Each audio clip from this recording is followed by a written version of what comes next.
I haven't actually seen Ash as much as you think, but I've been in touch with Ash. Okay. So we are now live. Yes. Okay. I'm going to come to you first. Well, hello. You got it. You're live. You're talking to. And who are you? Talking to the world. Who are you? I'm Lance Kamasasa. This is your show. This was my show, but it's still my show, I guess, in many ways. I'm the founder, yeah. Things have progressed quite now. Cool. It's going good. Beautiful day here. And what did I tell you about the Americans? You said Americans are, they see the little red light go on, they jump right into action. Yeah. And the Brits? And the Brits kind of go, well, let me think about it for a second. There's a 2-second delay. That's right. And you called it perfectly. Yeah. Can I get on camera? You can, and you're getting loads of hearts. That's really right. Okay. I'll be back. Yeah. The new cell Sorry. panel, which Ash is using a lot. Which, yes. And I'm with chips again. There was a half plastic one last year. Oh, there was one. There was one. There was. It would have been the 3D prototype last year. A rock hard model. Yeah. Oh, okay. So we saw what it looked like, but never mind. Imagine this only squishy. Right. Okay. Well, hopefully then this year. So now we can There you go. There's the squishy version. squishy version. There's some water. Okay. And this has little cells. Oh, there you go. So the cell came about trying to create the most comfortable saddle, the Yeah. world's most comfortable saddle. So that was the brief to these guys. Like on the a design pocketed spring mattress. side. Yeah. Ben. So again, it was kind of looking outside of the saddle industry, looking outside of the factories that are creating 80% of the saddles out there, and looking to see what technology we could use to create the most comfortable saddle. And where we went to was looking at running shoes from 25 years ago when they introduced air technology, and started to look whether we could use that air technology in saddles. So you've got this one out of the factory, so that gives you an idea of it blown apart. So it actually requires four tools to make it. You've got the base tool, the inner tool, the outer tool, and then it all gets put together in one. Right. And the fourth tool, and that's when we run that seal around it that makes it completely airtight. Yeah. So you're getting the comfort from the air that's trapped in there, but you've also got this kind of pyramid structure in there that folds under you. And Yeah. And that will do, infinite numbers of. Yeah, it just keeps on going. It's a polyurethane, so it just keeps on going and going. It's a very simple process that gives super comfort, and it's made in a factory outside of the normal saddle factories, which hopefully gives us, something unique in the market. So, obviously initially we were going more for the comfort end of the market, but Nick's been riding this on his single speed all winter. Mm-hmm. It hasn't taken it off yet, so Right. we know we're doing all right there. Same with Ash as well, yeah. I mean, Ash Yeah, has Ash been is testing good, and has yeah. ended up with that on his bike. And I guess one of the things when the shoes came out, the air soft shoes, people were like, oh, but what if it punctures and things? Yeah. And that's, I assume, wasn't been an issue. Well, we haven't one punch yet. I imagine it's going to be incredibly hard because we actually asked the factory to send us this one all blown apart. We tried to cut one apart to make parts, and we could not get a scalpel blade in there. Right. The fourth shot there, that seal, just clamps everything together. Yeah. And I say we haven't punched one yet, but even if you did, you've still got this hex.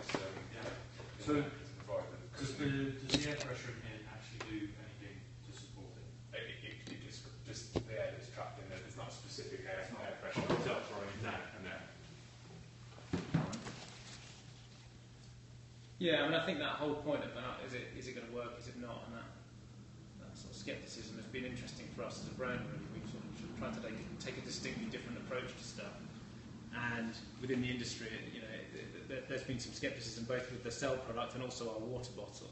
And I mean, Nick's comparison I think is interesting. Nick always talks about the move from toe clips to SPD, 20 years ago, where everyone was using toe clips and said, this isn't going to work, this is going to be, these are going to clog up, it's not going to catch on.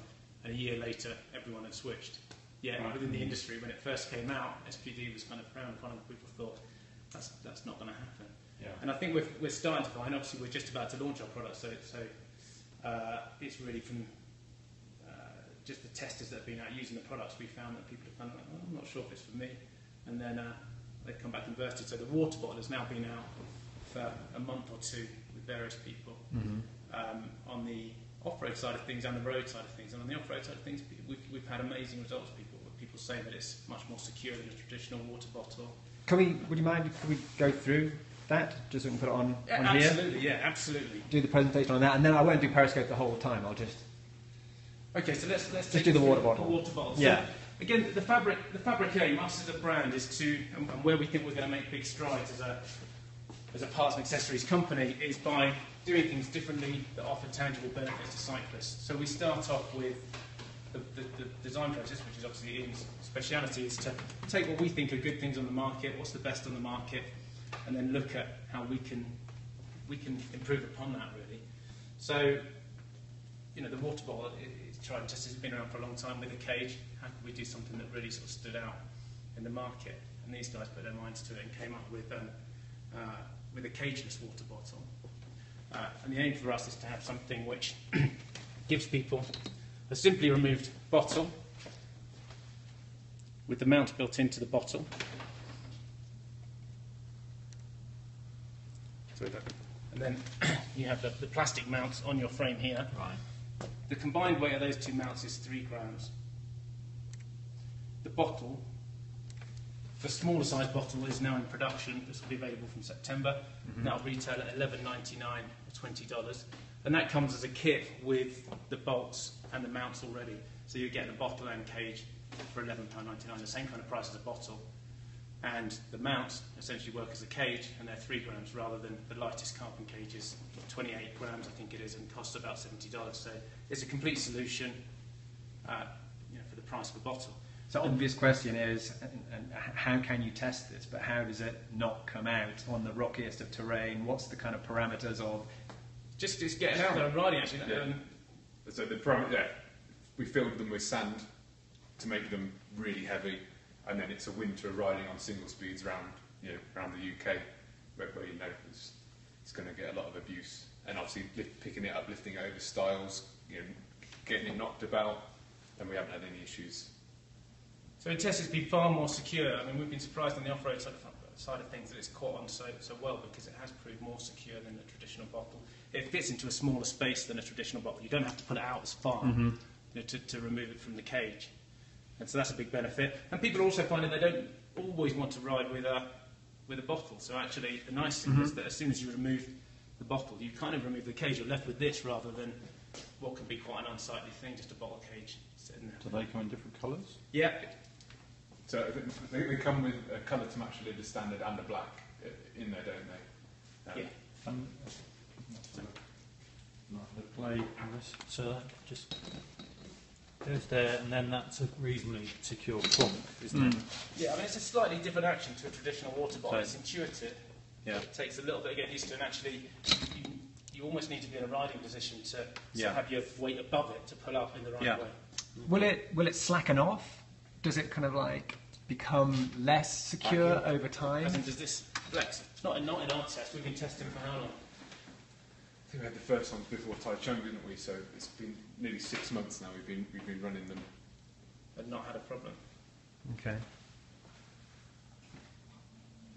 We can show you a quick video if you want. We took this out on test and we gave it to some consumers just at a shop down in Bournemouth. We can show you a quick video just to show you the reaction we got. And it was interesting, again, just by showing it to people, some uses that we hadn't thought about came out. Like a guy said, oh, this is perfect for me. I do time trials, I spend ages taking the bottle cages off, and I do short time trials in order to just get the best aerodynamics I can.